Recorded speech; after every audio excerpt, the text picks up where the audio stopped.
This is the left headlight assembly that I just removed from this W220 chassis S500. The reason I removed it, it was heavily fogging inside. A lot of moisture built up inside the lens, and it was looking pretty dirty in there. The other problem I was having was I was getting an intermittent flicker. So it became obvious to deal with both of these problems, I'm going to have to remove the headlight from the car. Now what's interesting on the W220 chassis, you don't have to remove the front bumper. At first, you know, you look there and you say, man, that lower headlight part is kind of covered over with the bumper, and man, I don't want to have to take the whole bumper. You don't. And in this video, I'm just going to go through the simple procedure to get the headlight out of these cars and to get it back in. It's not difficult. There's only a few fasteners holding it on, and you will need, if you're changing bulbs, you will need to remove the headlights from these cars. Very hard to get back down in there and work with these HID bulbs. And of course, if you're going to upgrade or any other maintenance work that you'll need to do, the headlight's going to have to come off the car. So let me show you step by step how we removed this headlight earlier. There are only 3 attach points which mount the headlight to the car.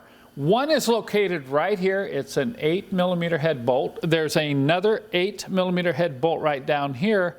And then there's another attach point right over in this corner, but it's not a bolt. It's actually a little ball socket that plugs into a rubber grommet. Now that's really handy. If this were a bolt over here, you would have to remove the front bumper. So what we're going to begin doing is just removing these 2 8mm bolts. I mean, what could be simpler than this? These are fine thread sheet metal screws.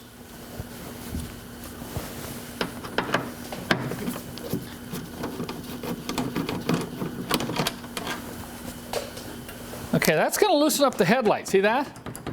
But it's not going to allow you to get it out of there because you have some restriction right here. You're going to have to get this headlight in a position where you can pull it this way. You're pulling it this way to release that little ball socket back in that corner. So this is the trick.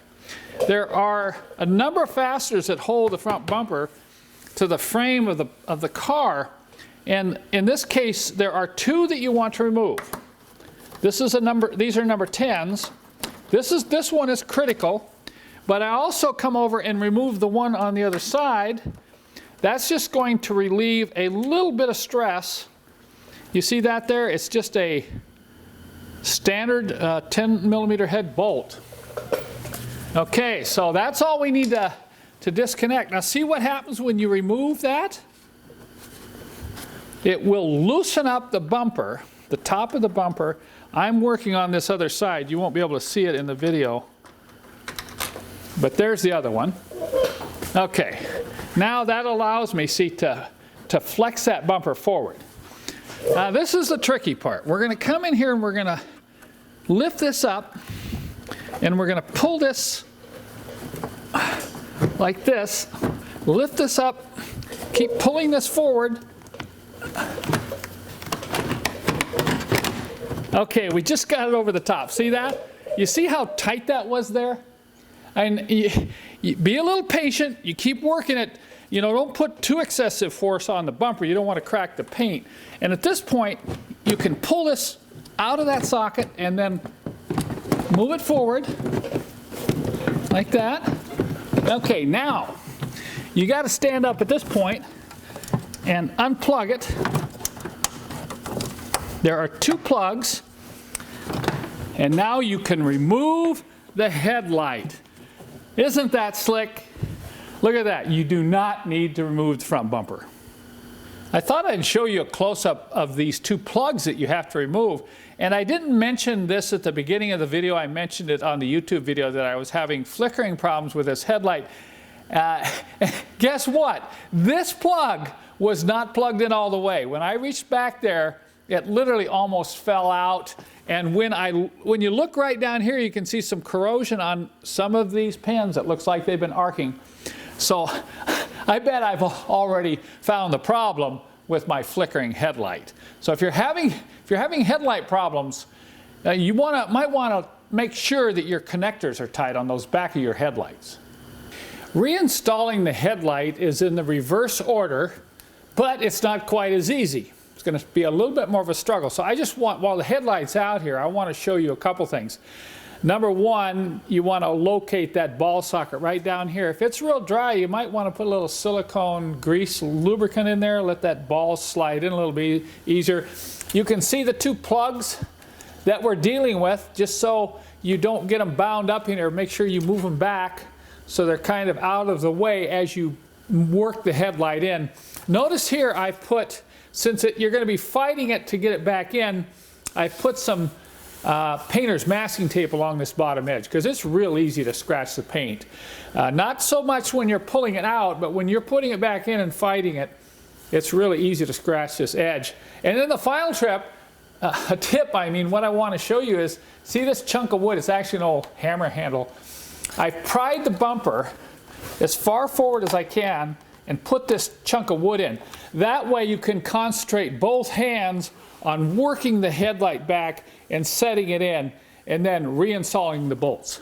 I think you'll have to admit after seeing this that removing and replacing the W220 headlights is not all that difficult. A word of caution when working around these HID xenon headlights.